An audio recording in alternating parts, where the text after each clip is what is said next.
வணக்கம். ஒரு வழியாக நாடாளுமன்ற தேர்தலில் பதிவான வாக்குகள் எண்ணப்பட்டு முடிவுகள் அறிவிக்கப்பட்டு 45 நாள் காத்திருப்புக்கு விடை கிடைச்சிச்சு.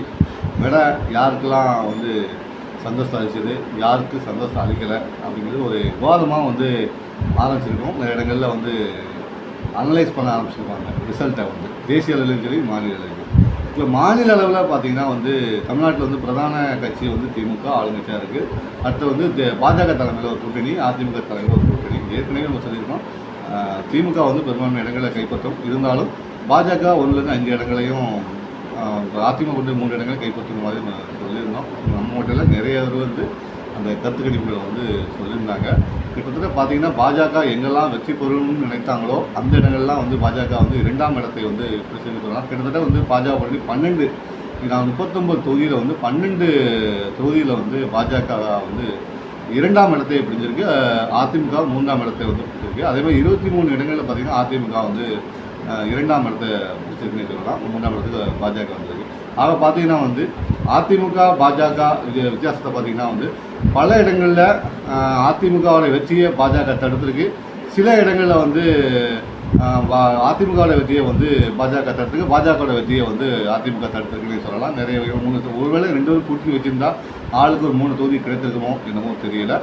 ஒட்டுமொத்தம் பார்த்திங்கன்னா தமிழ்நாட்டில் 40 தொகுதிகளும் திமுக கூட்டணிக்கு மகத்தாக கிடைச்சிருக்கு. கடந்த முறை பார்த்திங்கன்னா 38 தொகுதி கிடைச்சிருந்து. தேனி தொகுதி மட்டும் அதிமுக கைப்பற்றிருந்தது. 38 தொகுதியில் வெற்றி பெற்றாங்க. இந்த முறை பார்த்திங்கன்னா தமிழ்நாட்டில் உள்ள 39 தொகுதிகளையும், புதுச்சேரியில் ஒரு தொகுதி சேர்த்து 40 தொகுதிகளையும் ஒரு மகத்தான வெற்றியை தமிழ்நாட்டில் திமுக பதிவு பண்ணியிருக்குன்னு சொல்லலாம். மேலே மத்திய அரசில் மேலே பார்த்திங்கன்னா டெல்லியில் இந்தியா கூட்டணி பார்த்திங்கன்னா 233 இடங்களையும், மோடி தலைமையிலான பாஜக கூட்டணி பார்த்திங்கன்னா 294 இடங்களையும் 93 இடங்களையும் கைப்பற்றியிருக்காங்க. இப்போ கிட்டத்தட்ட பார்த்திங்கன்னா ஒரு 70 நிலையாக சொல்லலாம். கூட்டணி ஆட்சி தான் டெல்லியில் அமைய போகுது அப்படின்னு உறுதியாகி போச்சு. எதிர்கட்சியும் ரொம்ப ஸ்ட்ராங்காகவே இருக்காங்க. சரி, ஒட்டுமொத்தமாக பார்த்தோம்னா இந்த தேர்தல் யாருக்கு சந்தோஷத்தை கொடுக்குது, யாருக்கு சந்தோஷத்தை கொடுக்கலை அப்படிங்கிறத பார்க்கணும். திமுக தமிழ்நாட்டில் 40 தொகுதிகளை பிடிச்சா கூட மத்தியில் அமைகிற ஆட்சி பாஜக ஆட்சியாக இருக்கிறதுனால அவங்க கூட்டணி அரசில் பங்கேற்க வாய்ப்பு கிடையாது. காங்கிரஸ் ஆட்சி வந்திருந்தால் அவங்க கூட்டணியில் மந்திரி சேவையில் இடம் பெற்றிருக்காங்க. ஸோ 40 இடங்கள் பெற்றாலும் அவங்களால மந்திரி சேவையில் இடம் பெற முடியாத ஒரு சூழல் இருக்கிறது.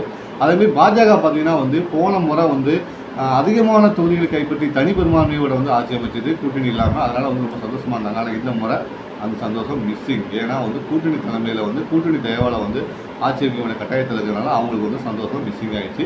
காங்கிரஸ் கூட்டணியை பார்த்திங்கன்னா காங்கிரஸ் கூட்டணி அடித்தளமாக பார்த்திங்கன்னா கடந்த முறை ராகுல் காந்தி தலைமையிலான காங்கிரஸ் கூட்டணி வெறும் 43 இடங்கள்லாம் வெற்றி பெறுது. ஆனால் இந்த முறை காங்கிரஸ் மட்டுமே 97 இடங்களில் வெற்றி பெற்றிருக்கு. கூட்டணியெல்லாம் சேர்த்து 233 இடங்களில் வெற்றி பெற்றிருக்காங்க.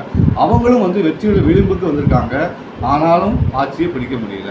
வெற்றி விளிம்புக்கு வந்திருந்தும் அவங்களால ஆட்சி பிடிக்க முடியல. ஒரு பக்கம் சந்தோஷம் இருந்தாலும் இன்னொரு பக்கம் சோகம் இருக்குது. பாஜகவுக்கு பார்த்திங்கன்னா கடந்த முறை அதிகமான தொகுதியை கைப்பற்றி ஆட்சி கைப்பற்றி போதிலும் இந்த முறை குறைவான கூட்டணி தயவால் ஆட்சி அமைக்க போகிறதுனால ஜெயித்தாலும் கூட்டணி தயவால் என்ற முறை வர்றதுனால அவங்களுக்கும் ஒரு சந்தோஷம் கிடையாது. இங்கேயும் சந்தோஷம் இல்லை. ஆக இந்த வெற்றியை பார்த்தவங்க யாருக்கும் பெரிய அளவு ஒரு சந்தோஷம் இல்லாத ஒரு சூழல் இருக்குது. மக்களாக உங்களுக்கு எப்படி இருக்கிற கமெண்ட் பாக்ஸை பதிவு கொடுங்க. தொடர்ந்து அரசியல் விஷயம் நான் எனக்கு